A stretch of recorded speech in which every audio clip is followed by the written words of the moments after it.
ലൂക്കാ എഴുതിയ സുവിശേഷം അധ്യായം 9. അപ്പസ്തോലന്മാരെ അയക്കുന്നു.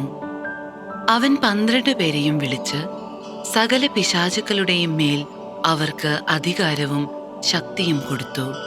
അതോടൊപ്പം രോഗങ്ങൾ സുഖപ്പെടുത്താനും ദൈവരാജ്യം പ്രസംഗിക്കാനും രോഗികളെ സുഖപ്പെടുത്താനുമായി അവൻ അവരെ അയച്ചു. അവൻ പറഞ്ഞു, യാത്രയ്ക്ക് വടിയോ സഞ്ചിയോ അപ്പമോ പണമോ ഒന്നും എടുക്കരുത്. 2 ഉടുപ്പും ഉണ്ടായിരിക്കരുത്. നിങ്ങൾ ഏതു വീട്ടിൽ പ്രവേശിക്കുന്നുവോ അവിടെ താമസിക്കുക. അവിടെ നിന്ന് പുറപ്പെടുകയും ചെയ്യുക.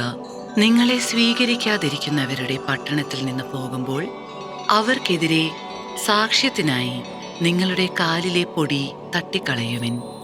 അവർ പുറപ്പെട്ട് ഗ്രാമങ്ങൾ തോറും ചുറ്റി സഞ്ചരിച്ച് സുവിശേഷം പ്രസംഗിക്കുകയും എല്ലായിടത്തും രോഗശാന്തി നൽകുകയും ചെയ്തു. ഹേറോദേസിന്റെ ഉത്കണ്ഠ. സംഭവിച്ചതെല്ലാം കേട്ട് ഹേറോദേസ് രാജാവ് പരിഭ്രാന്തനായി.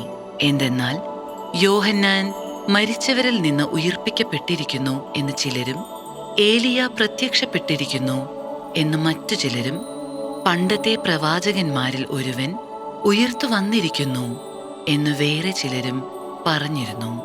ഹേറോദേസ് പറഞ്ഞു, ഞാൻ യോഹന്നാനെ ശിരച്ഛേദം ചെയ്തു.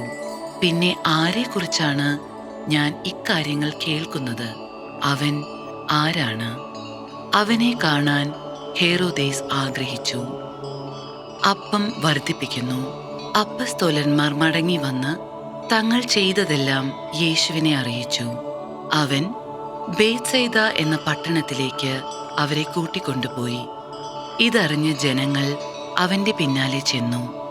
അവൻ അവരെ സ്വീകരിച്ച് ദൈവരാജ്യത്തെപ്പറ്റി അവരോട് പ്രസംഗിക്കുകയും രോഗശാന്തി ആവശ്യമായിരുന്നവരെ സുഖപ്പെടുത്തുകയും ചെയ്തു.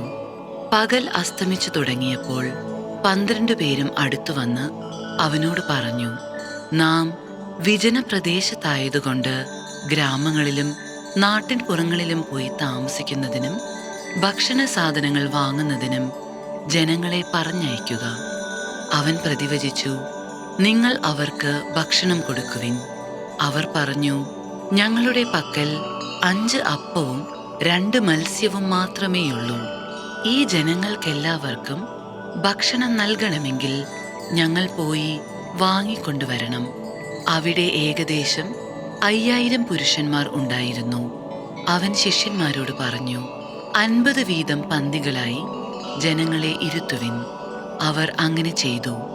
എല്ലാവരെയും ഇരുത്തി. അപ്പോൾ അവൻ ആ 5 അപ്പവും 2 മീനും എടുത്ത് സ്വർഗത്തിലേക്ക് കണ്ണുകളുയർത്തി അവ ആശീർവദിച്ച് മുറിച്ച് ജനങ്ങൾക്ക് വിളമ്പാനായി ശിഷ്യന്മാരെ ഏൽപ്പിച്ചു. എല്ലാവരും ഭക്ഷിച്ച് തൃപ്തരായി. ബാക്കി വന്ന കഷ്ണങ്ങൾ 12 കുട്ട നിറയെ അവർ ശേഖരിച്ചു. പത്രോസിന്റെ വിശ്വാസ പ്രഖ്യാപനം. ഒരിക്കൽ അവൻ തനിയെ പ്രാർത്ഥിക്കുകയായിരുന്നു. ശിഷ്യന്മാരും അവന്റെ കൂടെയുണ്ടായിരുന്നു. അപ്പോൾ അവൻ ചോദിച്ചു, ഞാൻ ആരെന്നാണ് ജനങ്ങൾ പറയുന്നത്?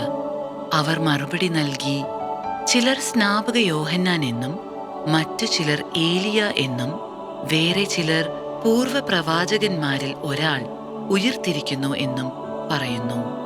അപ്പോൾ അവൻ ചോദിച്ചു, ഞാൻ ആരെന്നാണ് നിങ്ങൾ പറയുന്നത്? പത്രോസ് ഉത്തരം നൽകി, നീ ദൈവത്തിന്റെ ക്രിസ്തുവാണ്. പീഡാനുഭവവും ഉത്ഥാനവും 1-ാം പ്രവചനം. ഇക്കാര്യം ആരോടും പറയരുതെന്ന് കർശനമായി നിരോധിച്ചതിനു ശേഷം അവൻ അരുളി ചെയ്തു, മനുഷ്യപുത്രൻ വളരെയേറെ സഹിക്കുകയും ജനപ്രമാണികൾ, പുരോഹിത പ്രമുഖന്മാർ, നിയമജ്ഞർ എന്നിവരാൽ തിരസ്കരിക്കപ്പെടുകയും വധിക്കപ്പെടുകയും 3-ാം ദിവസം ഉയിർപ്പിക്കപ്പെടുകയും ചെയ്യേണ്ടിയിരിക്കുന്നു. അവൻ എല്ലാവരോടുമായി പറഞ്ഞു, ആരെങ്കിലും എന്നെ അനുഗമിക്കാൻ ആഗ്രഹിക്കുന്നെങ്കിൽ അവൻ തന്നെ പരിത്യജിച്ച് അനുദിനം തൻ്റെ കുരിശുമെടുത്തുകൊണ്ട് എന്നെ അനുഗമിക്കട്ടെ. സ്വന്തം ജീവൻ രക്ഷിക്കാൻ ആഗ്രഹിക്കുന്നവൻ അത് നഷ്ടപ്പെടുത്തും. എന്നെ പ്രതി സ്വജീവൻ നഷ്ടപ്പെടുത്തുന്നവൻ അതിനെ രക്ഷിക്കും. ഒരുവൻ ലോകം മുഴുവൻ നേടിയാലും തന്നെ തന്നെ നഷ്ടപ്പെടുത്തുകയോ നശിപ്പിക്കുകയോ ചെയ്താൽ അവന് എന്ത് പ്രയോജനം? ഒരുവൻ എന്നെക്കുറിച്ചോ എന്റെ വചനങ്ങളെക്കുറിച്ചോ ലജ്ജിച്ചാൽ അവനെക്കുറിച്ച് മനുഷ്യപുത്രനും തന്റെയും പിതാവിന്റെയും വിശുദ്ധ ദൂതന്മാരുടെയും മഹത്വത്തിൽ വരുമ്പോൾ ലജ്ജിക്കും. എന്നാൽ ദൈവരാജ്യം കാണുന്നതിന് മുൻപ് മരിക്കുകയില്ലാത്ത ചിലർ ഈ നിൽക്കുന്നവരുടെ ഇടയിലുണ്ട് എന്ന് സത്യമായി ഞാൻ നിങ്ങളോട് പറയുന്നു. യേശു രൂപാന്തരപ്പെടുന്നു.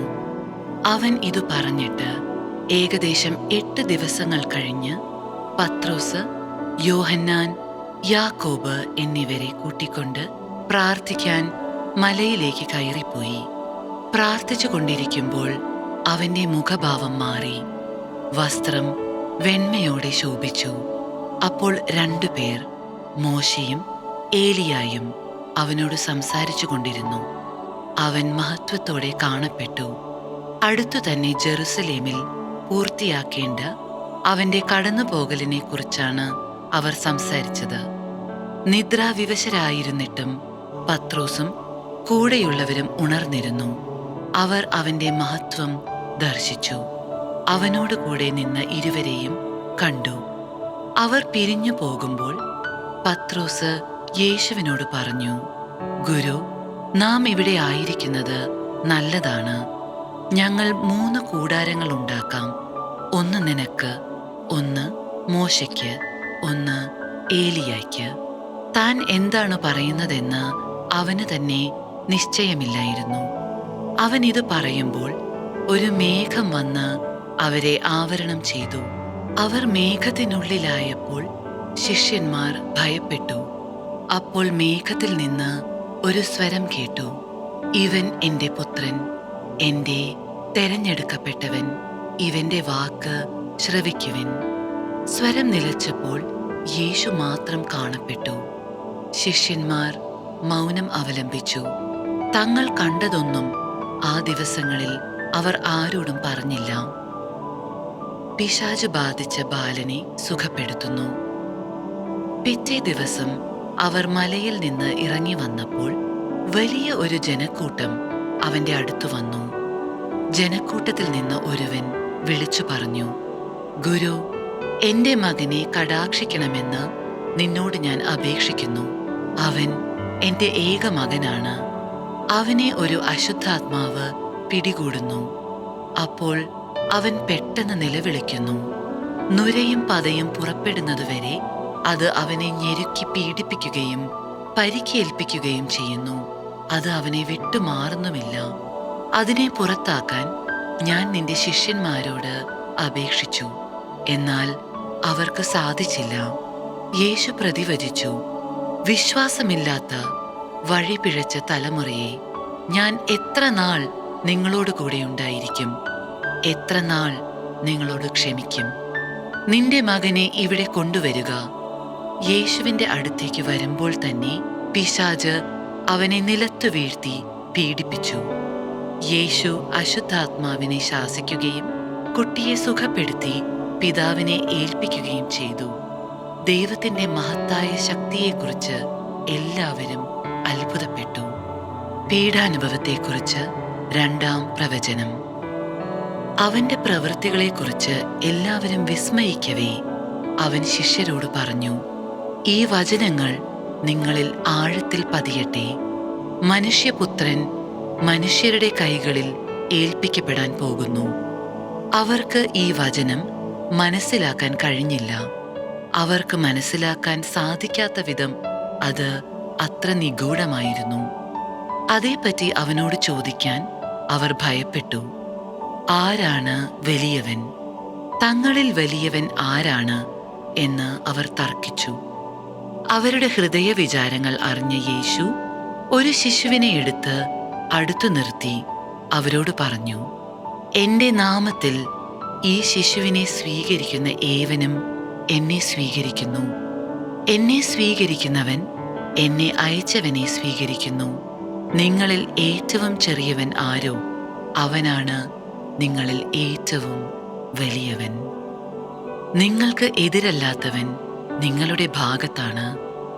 യോഹന്നാൻ പറഞ്ഞു, ഗുരു, നിന്റെ നാമത്തിൽ പിശാചുക്കളെ പുറത്താക്കുന്ന ഒരാളെ ഞങ്ങൾ കണ്ടു. അവൻ ഞങ്ങളോടൊപ്പം നിന്നെ അനുഗമിക്കാത്തതുകൊണ്ട് ഞങ്ങൾ അവനെ തടഞ്ഞു. യേശു പറഞ്ഞു, അവനെ തടയേണ്ട, എന്തെന്നാൽ നിങ്ങൾക്ക് എതിരല്ലാത്തവൻ നിങ്ങളുടെ ഭാഗത്താണ്. സമരിയാക്കാരുടെ തിരസ്കാരം. തന്റെ ആരോഹണത്തിന്റെ ദിവസങ്ങൾ പൂർത്തിയായിക്കൊണ്ടിരിക്കവേ അവൻ ജെറുസലേമിലേക്ക് പോകാൻ ഉറച്ചു. അവൻ തനിക്ക് മുൻപേ ഏതാനും ദൂതന്മാരെ അയച്ചു. അവന് വേണ്ട ഒരുക്കങ്ങൾ ചെയ്യാൻ അവർ സമരിയാക്കാരുടെ ഒരു ഗ്രാമത്തിൽ പ്രവേശിച്ചു. അവൻ ജെറുസലേമിലേക്ക് പോവുകയായിരുന്നതുകൊണ്ട് അവർ അവനെ സ്വീകരിച്ചില്ല.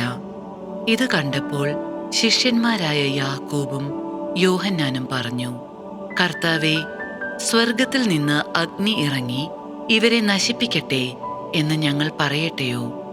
അവൻ തിരിഞ്ഞ് അവരെ ശാസിച്ചു. അവർ മറ്റൊരു ഗ്രാമത്തിലേക്ക് പോയി.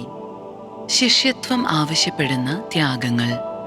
അവർ പോകും വഴി ഒരുവൻ അവനോട് പറഞ്ഞു, നീ എവിടെ പോയാലും ഞാൻ നിന്നെ അനുഗമിക്കും. യേശു പറഞ്ഞു, കുറുനരികൾക്ക് മാളങ്ങളും ആകാശത്തിലെ പക്ഷികൾക്ക് കൂടുകളുമുണ്ട്, മനുഷ്യപുത്രന് തല ചായ്ക്കാൻ ഇടമില്ല. അവൻ വേറൊരുവനോട് പറഞ്ഞു, എന്നെ അനുഗമിക്കുക. അവൻ പറഞ്ഞു, കർത്താവേ, ഞാൻ ആദ്യം പോയി എൻ്റെ പിതാവിനെ സംസ്കരിക്കാൻ അനുവദിച്ചാലും. അവൻ പറഞ്ഞു, മരിച്ചവർ തങ്ങളുടെ മരിച്ചവരെ സംസ്കരിക്കട്ടെ, നീ പോയി ദൈവരാജ്യം പ്രസംഗിക്കുക. മറ്റൊരുവൻ പറഞ്ഞു, കർത്താവേ, ഞാൻ നിന്നെ അനുഗമിക്കാം, പക്ഷേ ആദ്യം പോയി എൻ്റെ വീട്ടുകാരുടെ വിട വാങ്ങാൻ അനുവദിക്കണം. യേശു പറഞ്ഞു, കലപ്പയിൽ കൈവച്ചിട്ട് പിന്തിരിഞ്ഞു നോക്കുന്ന ഒരുവനും സ്വർഗരാജ്യത്തിന് യോഗ്യനല്ല.